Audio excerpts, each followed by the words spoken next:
ओम सभी को नमस्ते। मंत्रोच्चारण।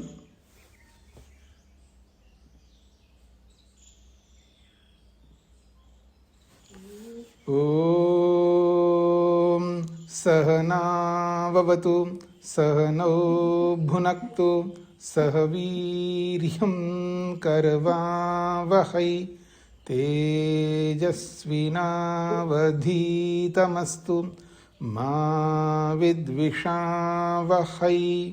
ओम शांति शांति शांति। वेदांत दर्शन की कक्षा संख्या 111 है। दूसरे अध्याय का चौथा पाद चल रहा है। इसके हमने 19 सूत्र पूरे किए। पिछले प्रसंग में शरीर में रहने वाले प्राणों को लेकर के चर्चा हुई है। प्राण भौतिक है या अभौतिक है, अर्थात पंचमहाभूतों से हैं या पंचमहाभूतों से नहीं है। फिर उसके बाद स्पष्ट किया था कि प्राण सूक्ष्म है या स्थूल है, तो कहा है कि प्राण सूक्ष्म होते हैं। अब इसके आगे सूत्र संख्या 20 है। शरीरस्य प्राणादि सूक्ष्म सृष्टि। मिसप्रिंट है, आ की मात्रा नहीं है, उसको ठीक कर लीजिएगा। प्राणादि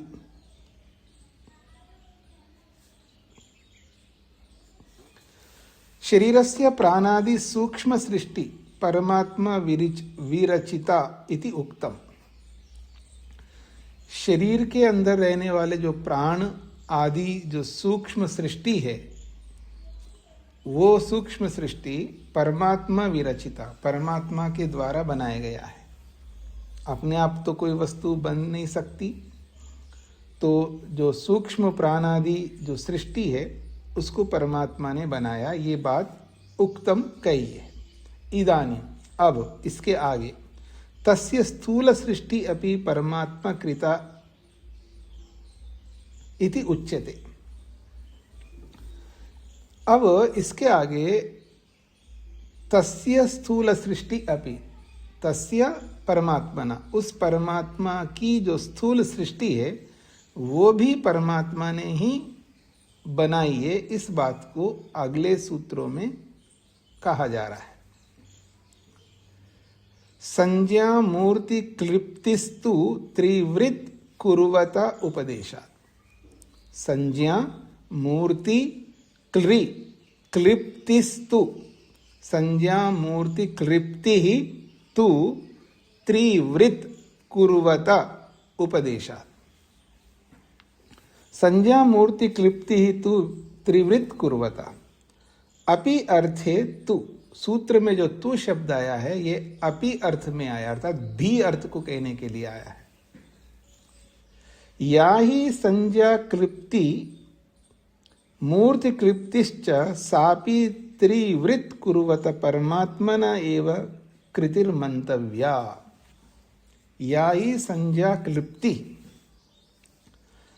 या जो संज्ञा क्लिप्ति है, संज्ञा का मतलब नाम और क्लिप्ति का मतलब बनाना, नाम को बनाना, नाम की संरचना करना, ये यूं कहिए नाम को रखना। और मूर्ति क्लिप्तिश्च च, और मूर्ति को बनाना। सापि, ये दो प्रकार की सृष्टि भी त्रिवृत कुर्वत परमात्मना एव कृतिर्मन्तव्या।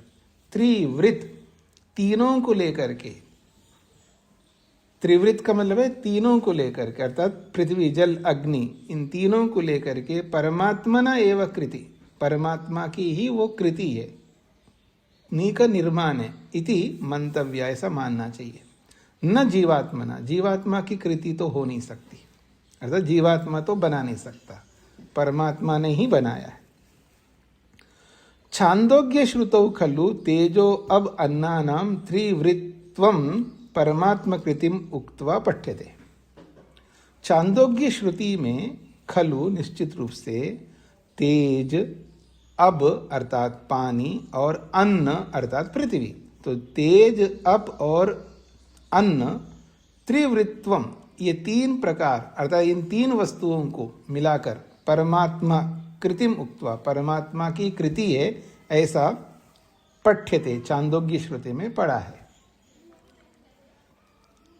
सा इयं देवता ऐक्षत हंता अहम इमाः तिस्रो देवता अनेन जीवेन आत्मना अनुप्रविश्य नाम रूपे व्याकरवाणी इति। सा इयं देवता, देवता शब्द स्त्रीलिंग है संस्कृत में, इसलिए सा इयं देवता, वह यह जो देवता है अर्थात परमात्मा रूपी देवता। सा इयं देवता, वह ये जो देवता रूपी परमात्मा ब्रह्म है, ऐक्षता, विचार किया, मनन किया, हंता, अरे, अहम, मैं, इमाह तीसरो देवता, इन तीन देवताओं को लेकर, तीन देवता अर्थात तेज, अप और अन्न अर्थात अग्नि, जल और पृथ्वी, इन तीन देवताओं को लेकर, इमा तीसरा देवता, इन तीन देवताओं को लेकर, अनेन जीवेन आत्मना, इस जीवात्मा रूपी आत्मा के साथ, अनुप्रविश्य, जब जीवात्मा शरीर में प्रविष्ट करता है, उस जीवात्मा के साथ साथ मैं भी प्रविष्ट होकर के नाम रूपे व्याकरवाणी, उसका नाम अर्थात उसकी संज्ञा कि ये मनुष्य रहेगा, ये पशु रहेगा, ये पक्षी रहेगा, ये नाम, और रूप अर्थात आकृति, इन दोनों को करवाणी, बना देता हूं, ऐसा परमात्मा ने ऐक्षता विचार किया। तासाम त्रिवृतम, त्रिवृतम एक एकाम करवाणी थी।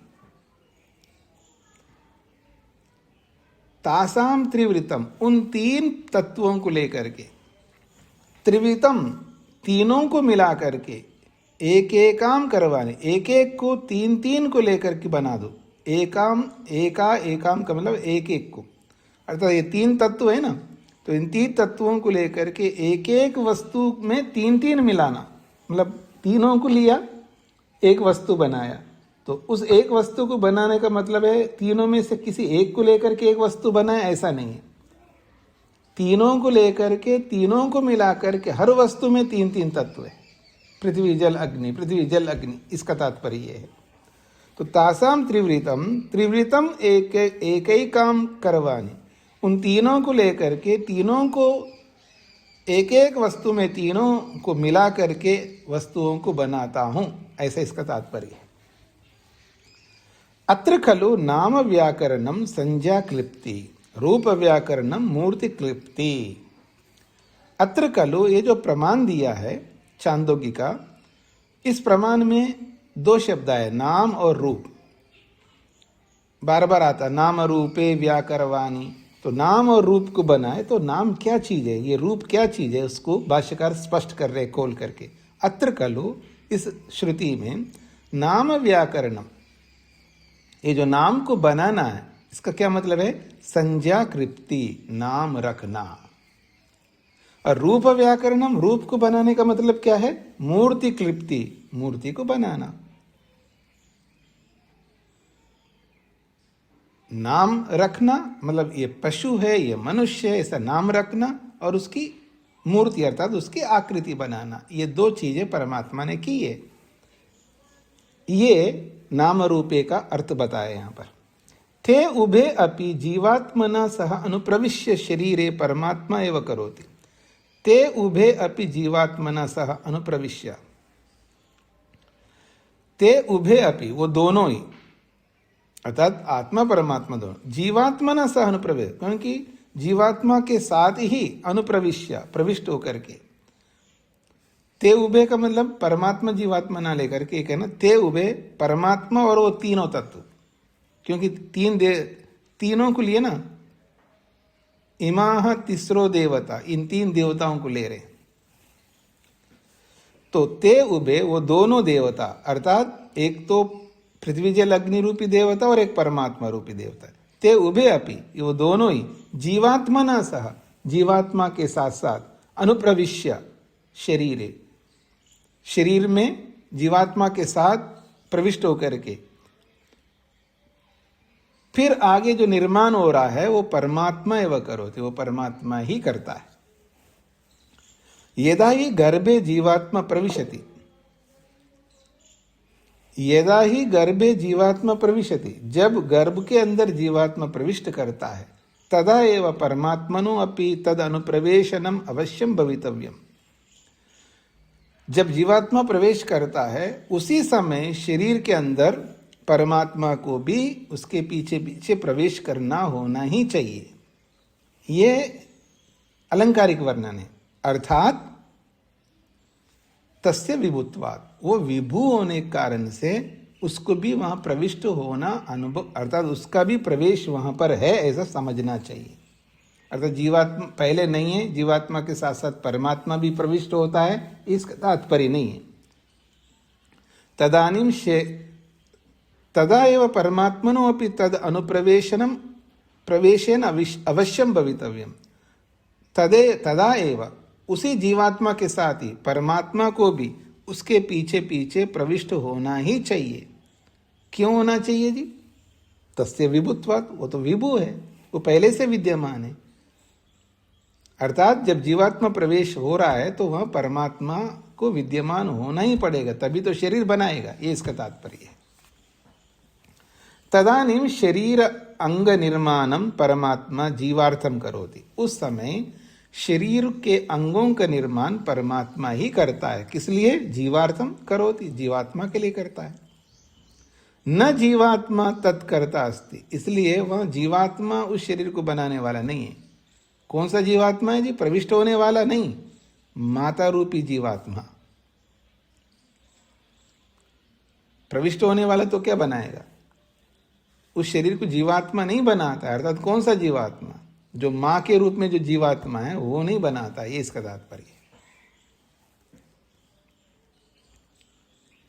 स तो निमित्ती खलु अस्ति, वो तो निमित्त मात्र है, मां तो केवल निमित्त है।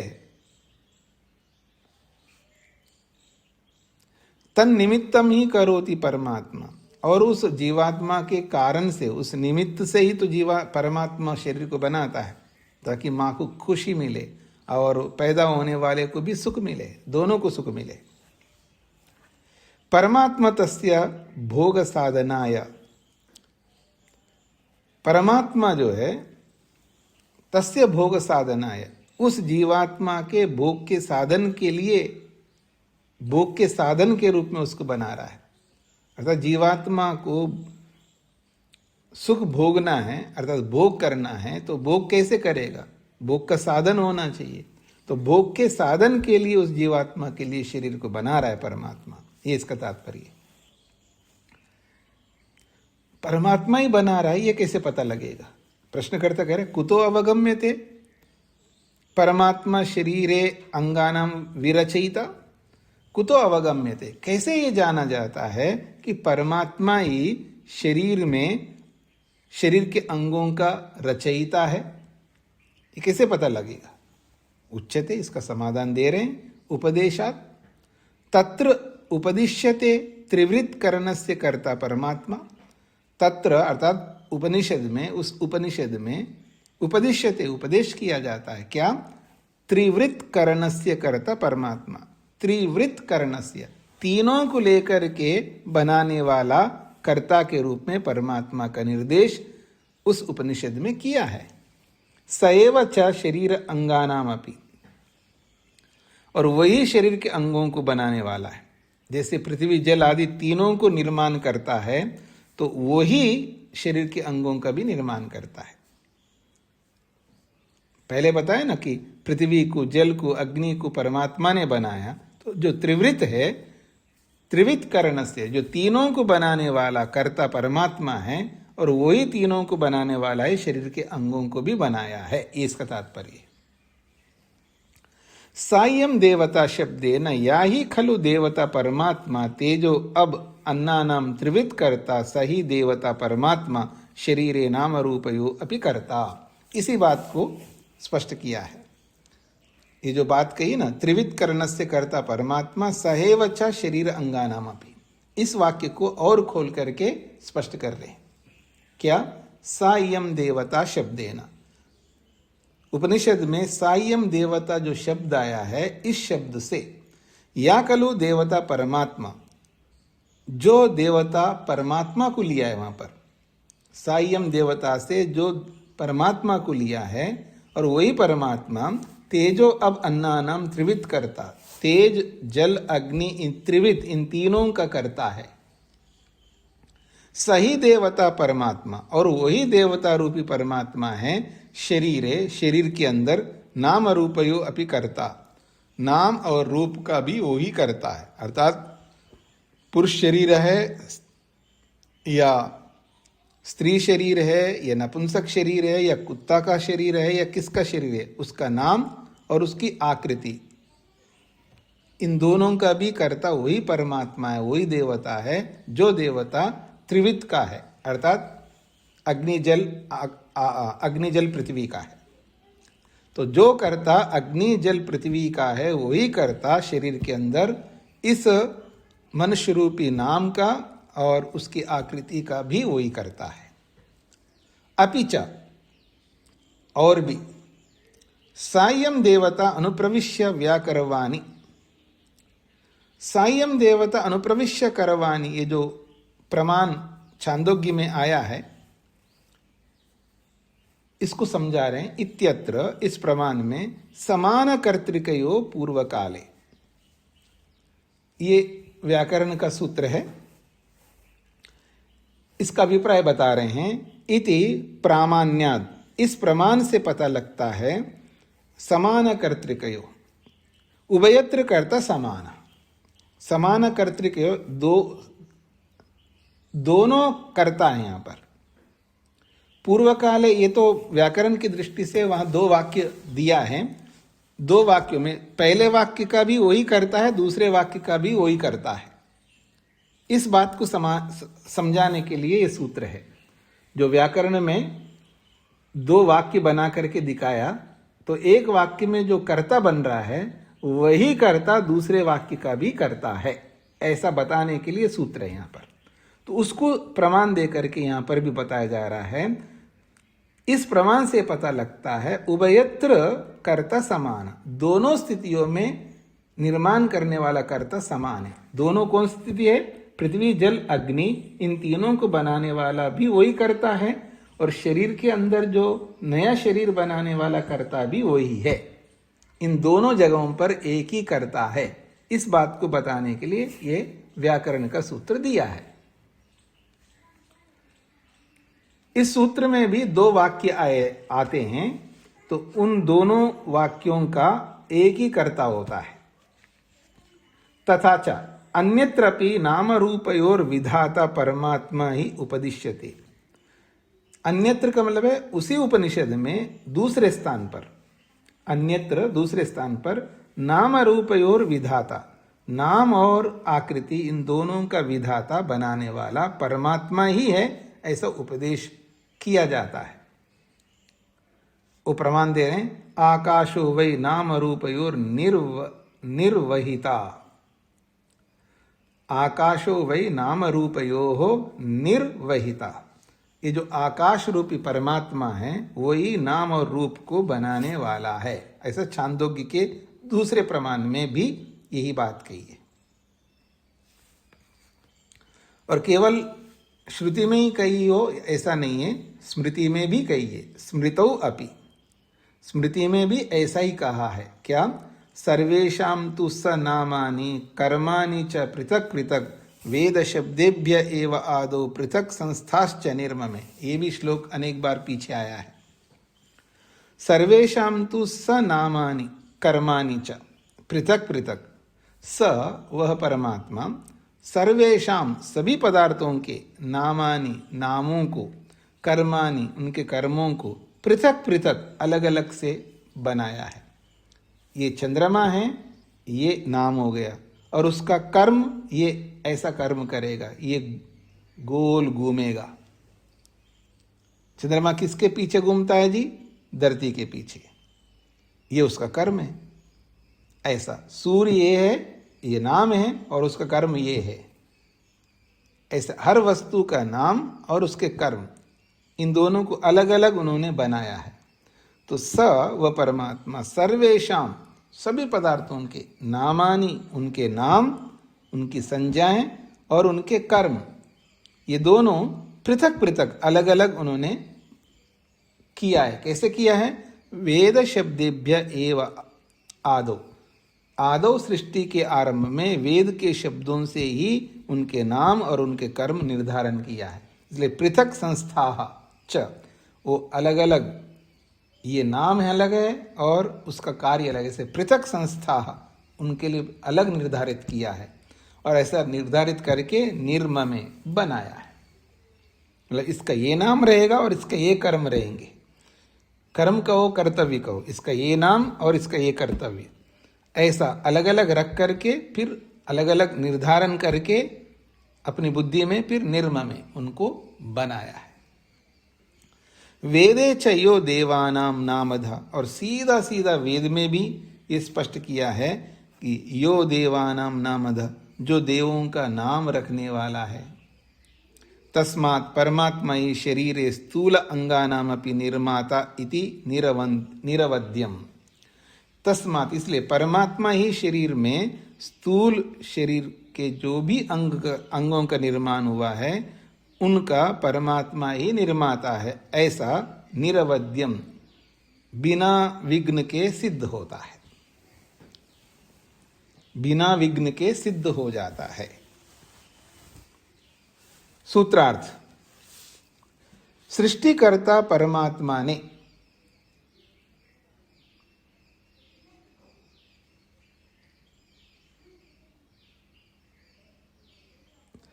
सृष्टिकर्ता परमात्मा ने अग्नि जल पृथ्वी इन तीनों को लेकर, सृष्टिकर्ता परमात्मा ने अग्नि जल पृथ्वी इन तीनों को लेकर, अग्नि जल पृथ्वी इन तीनों को लेकर जगत में स्थित वस्तुओं के, जगत में स्थित वस्तुओं के, जगत में स्थित वस्तुओं के नाम और आकृतियां बनाई हैं। जगत में स्थित वस्तुओं के नाम और आकृतियां बनाई हैं।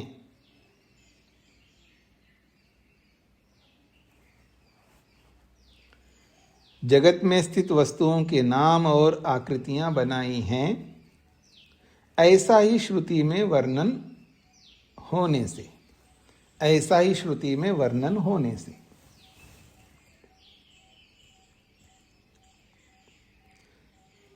सृष्टिकर्ता परमात्मा ने अग्नि जल पृथ्वी इन तीनों को लेकर जगत में स्थित वस्तुओं के नाम और आकृतियां बनाई हैं, ऐसा ही श्रुति में वर्णन होने से।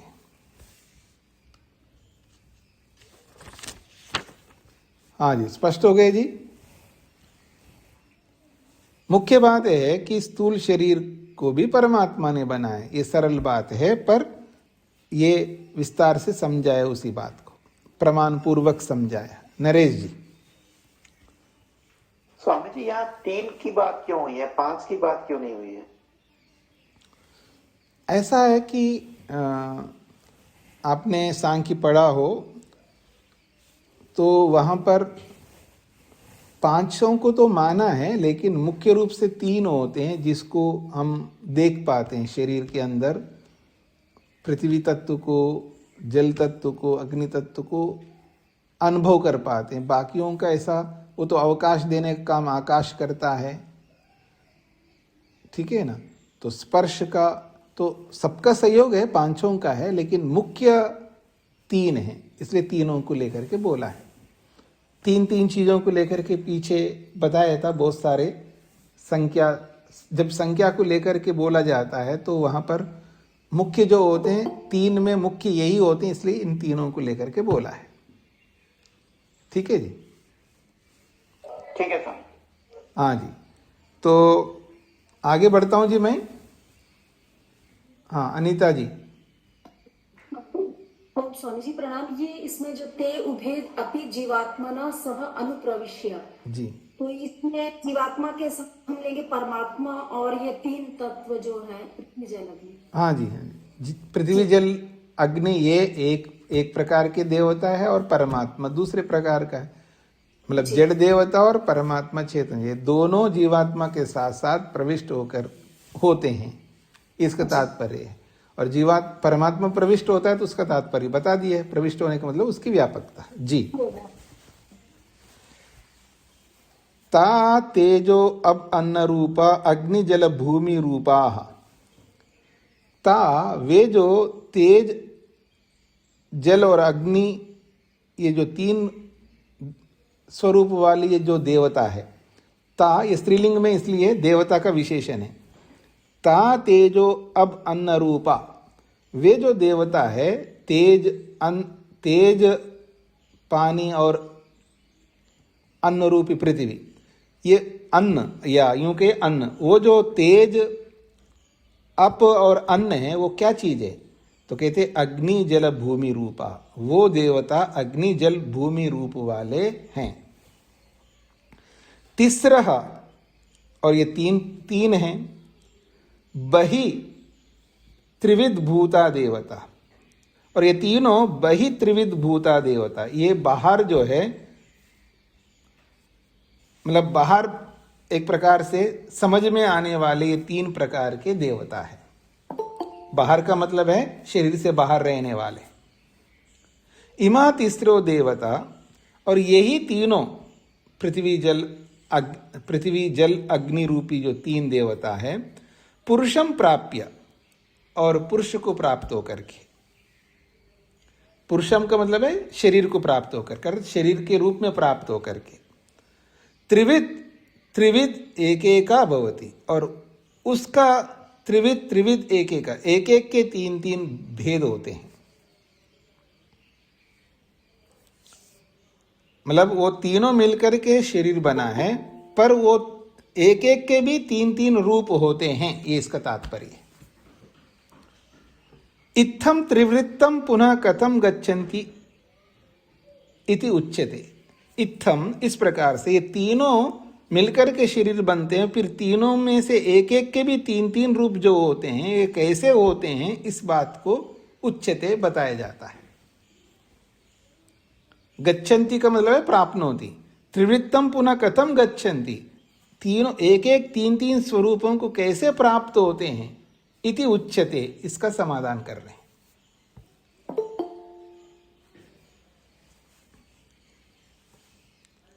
मांसादि भौमम यथा शब्दम इतरयोश्च, मांसादि भौमम यथा शब्दम इतरयोः च, मांसादि भौमम, शरीरे यत् मांसादि त्रिवृत्तम तद भौमम,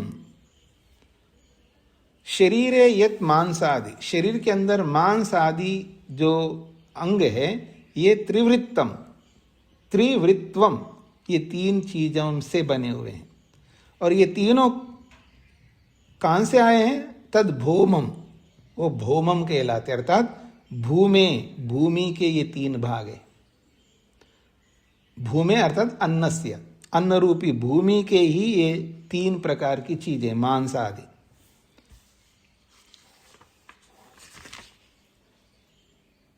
उक्तम यथा, जैसे कि शास्त्र ने बोला है, अन्नम अशितम त्रेधा विधीयते। अन्नम, जब कोई व्यक्ति अन्न को अशितम खाता है, तो खाए हुए अन्न का, अशितम अन्नम का मतलब खाए हुए अन्न का, त्रेधा विधीयते, उसके तीन भाग हो जाते हैं।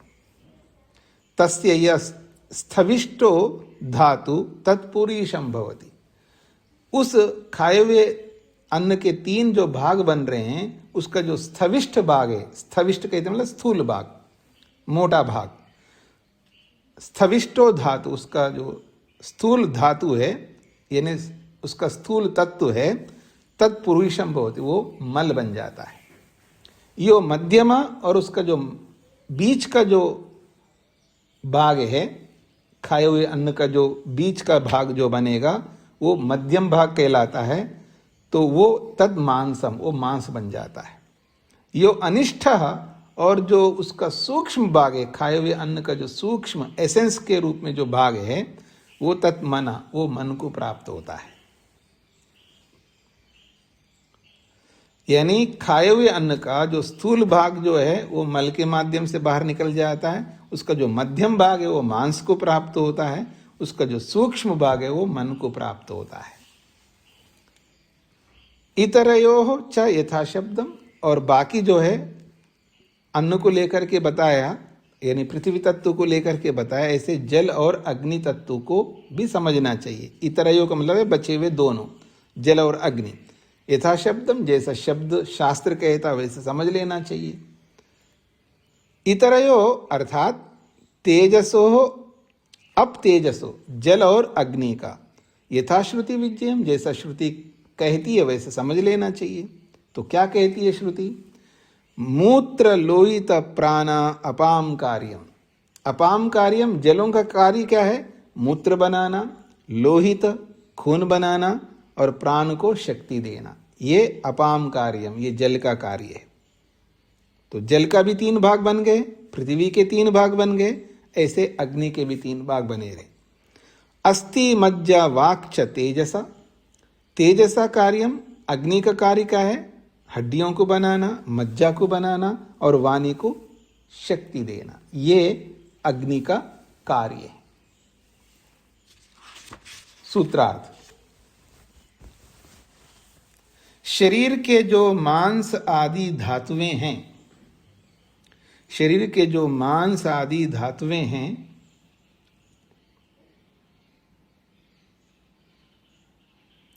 शरीर के जो मांस आदि धातुएं हैं, शरीर के जो मांस आदि धातुएं हैं, भूमिस्थ अन्न से बनती हैं।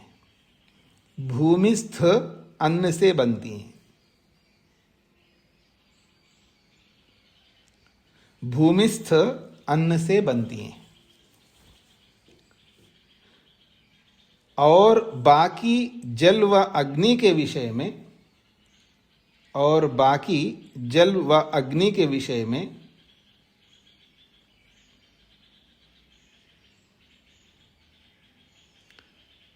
और बाकी जल व अग्नि के विषय में श्रुति में कहे हुए वचनों के अनुसार समझ लेना चाहिए।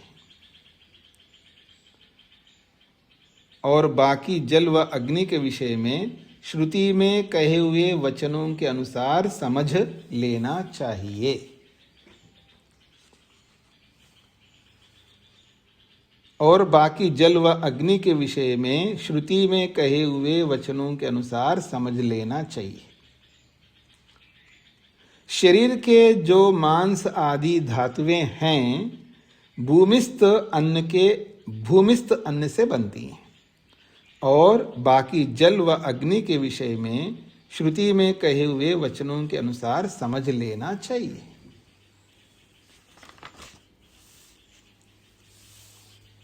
हाँ जी, आगे बढ़ रहा हूं जी।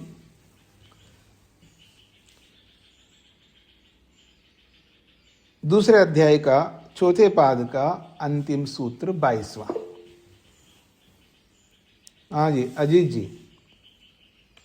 जी स्वामी जी नमस्ते जी। मैं ये निवेदन कर रहा था ना कि एक बार इसको, जैसे अन्न का सूक्ष्म भाग तो मन बन गया, मध्य भाग मल बन गया, स्थूल भाग मल बन गया, जल का और अग्नि का भी बताने का कष्ट करेंगे स्वामी जी? तो यहाँ कष्ट नहीं किया था अभी तक मैंने? नहीं, जल वाला और अग्नि वाला में कम समझ में आया। तो देखिए, इसमें तो बताया ना कि मूत्र लोहित प्राण अपाम कार्यम। अपाम का मतलब है, अपाम जल को कहते, अप जल का नाम है अप शब्द। तो अपाम का मतलब है जलों का कार्यम। कार्य क्या है? मूत्र बनाना। लोहित, लोहित कहते खून को, खून बनाना। और प्राण का अर्थ प्राण है, तो प्राण को शक्ति देना, ये जलों का कार्य है जी। और तेजसः का मतलब है अग्नि, तो तेजसः कार्यम, अग्नि का कार्य। ये षष्ठी विभक्ति है, तेजसः कार्यम। अपाम में भी षष्ठी है, आप माइक बंद करके रखिए। अपाम, क्योंकि जल बहुवचन में ही जल का प्रयोग होता है, इसलिए बहुवचन में अपाम आया है। जलों का कार्यम कार्य, और तेज जो है ये एक वचन, द्विवचन, बहुवचन सभी वचनों में चलता है, इसलिए एक वचन में दिया है। तेजसा अग्नि का कार्यम, कार्य क्या है? अस्थि मज्जा वाक, हड्डी बनाना। अस्थि का मतलब हड्डी, मज्जा का मतलब जो हड्डियों के बीच में रहने वाला मज्जा, और वाक मतलब वाणी। तो हड्डी को बनाने का, मज्जा को बनाने का और वाणी को शक्ति देने का काम अग्नि का है। ठीक हो गया जी? जी स्वामी, नमस्ते। यही तो बताया था पहले। अनीता जी।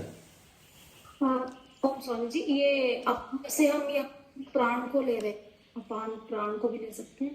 क्या जी? अपान वायु, अपान शब्द से यहाँ जो इसमें आया है अपान, मूत्र लोहित प्राण अपानम कार्य। ने अपाम शब्द का अर्थ अपान वायु को ले सकते हैं, ऐसा पूछ रहे हैं? क्यों? जी जी जी। क्यों?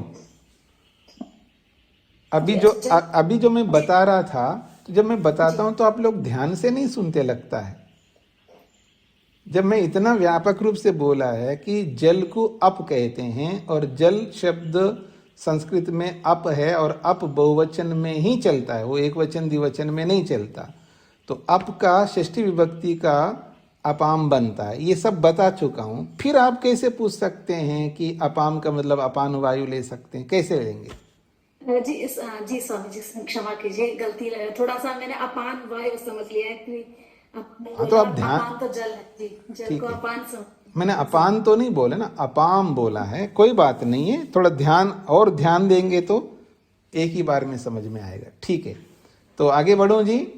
अंतिम सूत्र, वैशेष्यात् तु तद्वादः तद्वादः, वैशेष्यात् तु तद्वादः तद्वादः, तद्वादा तद्वादा वैशेष्यात् तु। तद्वादा तद्वादा दो बार क्यों पढ़ा? एक बार तद्वादा कहो। तो कहते हैं इति, दो बार पढ़ने का तात्पर्य है, द्वि उक्ति, दो बार पढ़ने का तात्पर्य है अध्याय समाप्ति सूचक। ये अध्याय को समाप्त करने को सूचित करने के लिए अंतिम शब्द को दो बार पढ़ते हैं, ये परंपरा रही है। इसलिए हमने तद्वादा शब्द को दो बार पढ़ा, इसलिए ताकि अध्याय समाप्त हो रहा है।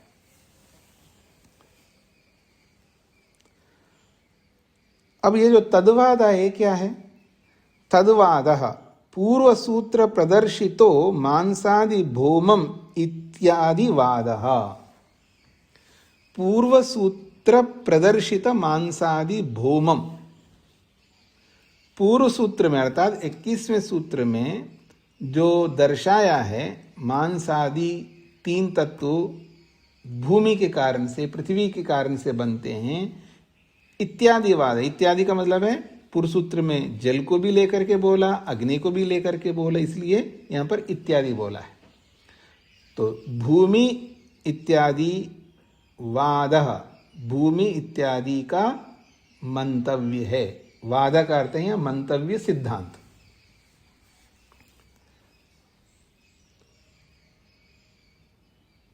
तो कहते हैं वैशेष्यात् खलु अस्ति, ये वैशेष्य के कारण से होता है। वैशेष्य का मतलब है अधिकता के कारण से। पृथ्वी तत्व की अधिकता है, जल तत्व की अधिकता है, अग्नि तत्व की अधिकता है। वैशेष्य का मतलब है विशेष होने से। क्यों विशेष है? क्योंकि उसकी मात्रा अधिक है, यही विशेष होना है। उस विशेष को ही वैशेष्य कहते हैं। आप में से कई लोग वैशेषिक दर्शन पढ़े ना, तो वैशेषिक शब्द का अर्थ भी बताया था मैंने। विशेषानाम पदार्थानाम व्याख्यानो ग्रंथा वैशेषिका, विशेष पदार्थों की व्याख्या करने वाले ग्रंथ को वैशेषिक कहते हैं। विशेषानाम, विशेष एव वैशेष, वैशेषिका, विशेष को ही वैशेषिक कहते हैं। विशेष कहो या वैशेषिक कहो एक ही बात है। ऐसे ही यहां पर वैशेष्य शब्द है, तो विशेष को ही वैशेष्य शब्द बोला। तो विशेष होने से, वो विशेषता क्या है? अधिक मात्रा होना। तो अधिक मात्रा ही विशेष है वहां पर, इसलिए वैशेष्यात् का मतलब है अधिक मात्रा होने से। यद्यपि भौतिकम अधिशरीरम च सर्वम त्रिविध संभवम, यद्यपि भौतिकम अधिशरीरम, क्योंकि ये जो शरीर है ये भौतिक है, तो भौतिकम अधिशरीरम, ये जो भौतिक शरीर है, यद्यपि सर्वम त्रिवृत संभवम, सर्वम का शरीर नहीं, कोई भी पदार्थ दिखाई दे रहा है आपको सृष्टि में, सृष्टि का प्रत्येक वस्तु यद्यपि सर्वम त्रिवित, सब कुछ तीनों से बना हुआ है, त्रिवृतमयम, क्योंकि तीनों से ही युक्त है वो, तथापि फिर भी शरीरे मांसादि भौमम, लेकिन शरीर में मांस आदि भौमम, वो पृथ्वी को लेकर के बोला, अर्थात पृथ्वी वाला है, मांस भी और क्या क्या बताया, 3 चीजें इसमें,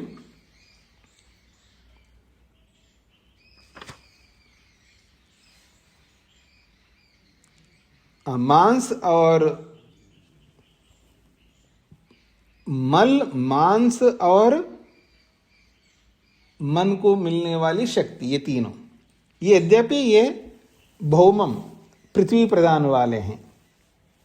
लोहितादिकम आप्यम, और लोहितादिकम यानी खून है, मूत्र है, प्राण को मिलने वाली शक्ति है, ये सब जो है आप्यम, ये जलीय है क्योंकि जल इसमें प्रधानता है। और मांस आदि जो है उसमें भूमि प्रधानता है। फिर कहा मज्जादि तेजसम, और जो 3 बताया था, हाथ, अस्थि, मज्जा और वाणी को मिलने वाली शक्ति, इसमें जो है तेजसम अग्नि प्रदान है।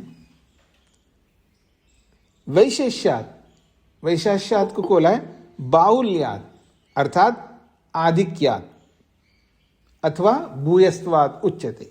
तो वैशेष्यात कहो, बाहुल्यात कहो, आधिक्यात कहो या भूयस्त्वात कहो, तीनों का एक ही अर्थ है कि ये अधिक मात्रा में पृथ्वी तत्व है, इसलिए भौमम कहा है।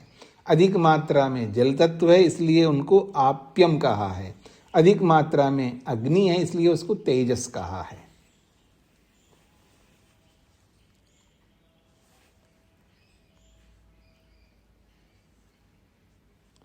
अपर प्रक्रम, अपर प्रक्रम मतलब दूसरा क्रम बता रहे। अपर प्रक्रम मतलब दूसरा क्रम क्या है? प्रकृतेर महान, प्रकृति से महतत्व उत्पन्न होता है।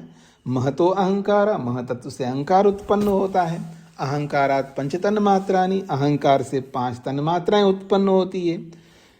फिर उसी अहंकार से उभयम इंद्रियम, 2 प्रकार की इंद्रियां, एक अंतःकरण एक बाह्यकरण, ये 2 प्रकार की इंद्रियां उत्पन्न होती हैं।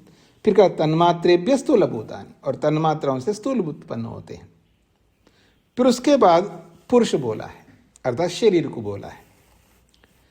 अनेन शरीरम खलु पांचभौतिकम सूच्यते। अनेन, क्योंकि स्थूल भूत के बाद पुरुष को बोला है, पुरुष का मतलब शरीर है यहाँ पर, तो स्थूल भूत के बाद पुरुष को बोला है, तो इससे पता लगता है अनेन, इस कथन से शरीरम खलु पांचभौतिकम सूच्यते, शरीर को 5 भौतिक के रूप में सूत्रकार सूचित किया है। तच्च अत्र, और वो जो शरीर है यहाँ पर त्रिविध संभवम उच्यते, वो 3 तत्वों को मिलकर के ही बना हुआ है, ऐसा कहा जाता है। क्यों 3 तत्वों से ही मिलकर के बना है? वैशेष्य अर्थात आधिक्यादेव खलु, निश्चित रूप से पृथ्वी जल और अग्नि की अधिकता है, इसलिए वहां पर त्रिविध बोला है। ये एक बात पूरी हो गई। फिर कहा अथ अन्यच्च, एक और बात भी कहना चाहते हैं आपको। पृथिव्या औषधया, पृथ्वी से औषधियां उत्पन्न होती है। औषधिभ्यो अन्नम, और उन औषधियों से अन्न उत्पन्न होता है। अन्नात् पुरुषा, फिर उस अन्न से पुरुष उत्पन्न होता है, अर्थात शरीर उत्पन्न होता है। स व एष पुरुषो अन्न रसमया, और वह ये जो शरीर रूपी पुरुष है वो अन्न रसमया, वो अन्न रस स्वरूप वाला है। ये तैत्तिरीय उपनिषदकार ने बोला है। अनेन खलु शरीरम पार्थिवमिति वादः कुत्रचित् यत् प्रतिपाद्यते। अनेन, इस प्रकार से, खलु निश्चित रूप से शरीर को लेकर के कहीं ये भी बोला जाए पार्थिवम शरीरम, शरीर तो पृथ्वीमय है। इति वादा, ऐसा भी जो मत है, वाद है, कुत्रचित कहीं पर भी प्रतिपाद्यते, यदि वर्णन किया जाता है, सो अपि वो वर्णन भी वैशेष्यात ही है, अर्थात आधिक्यात, पृथ्वी तत्व की अधिकता होने से। पृथ्वी भागस्य प्राचुर्याद इति हुय्यम, पृथ्वी का भाग ही प्राचुर्याद, अत्यधिक मात्रा में होने से ही उसको पार्थिव कहा है, ऐसा हुय्यम, ऊहा कर लेनी चाहिए। इनसे भी पता लगता है ये जो हमारा शरीर है, ये पार्थिव जो बोला जाता है, ये पृथ्वी, ये दिखाई देने वाली पृथ्वी नहीं है। अगर दिखाई देने वाली पृथ्वी होता तो फिर ये शरीर पार्थिव नहीं है, फिर तो ये शरीर तो जली बोलना चाहिए, आप्यम शरीरम बोलना पड़ेगा, क्योंकि शरीर में जल तत्व ज्यादा है। जल तत्व का मतलब दिखाई देने वाला जल अधिक मात्रा में है। लेकिन ऋषि कहते हैं शरीर पार्थिव है, पृथ्वी तत्व अधिक मात्रा में। तो ऋषि की बात मानो या वर्तमान का विज्ञान को मानो, तो ऋषि तो इतना तो जानते ही हैं। तो वो पृथ्वी का मतलब दिखाई देने वाली पृथ्वी नहीं है, जो पंचमा भूतों वाली पृथ्वी है वो कहना चाह रहे हैं, दिखाई देने वाली धरती को लेकर के नहीं कहना चाह रहे ऋषि। ये इसका तात्पर्य निकलता है। सूत्रार्थ,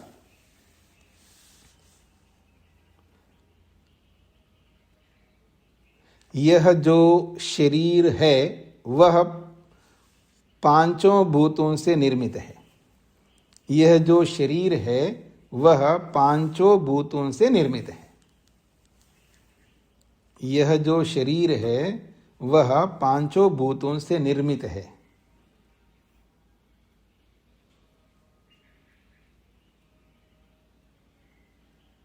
यह जो शरीर है वह पांचों भूतों से निर्मित है, फिर भी पृथ्वी से निर्मित इसलिए कहा, फिर भी पृथ्वी से निर्मित इसलिए कहा जाता है कि, फिर भी पृथ्वी से निर्मित इसलिए कहा जाता है कि,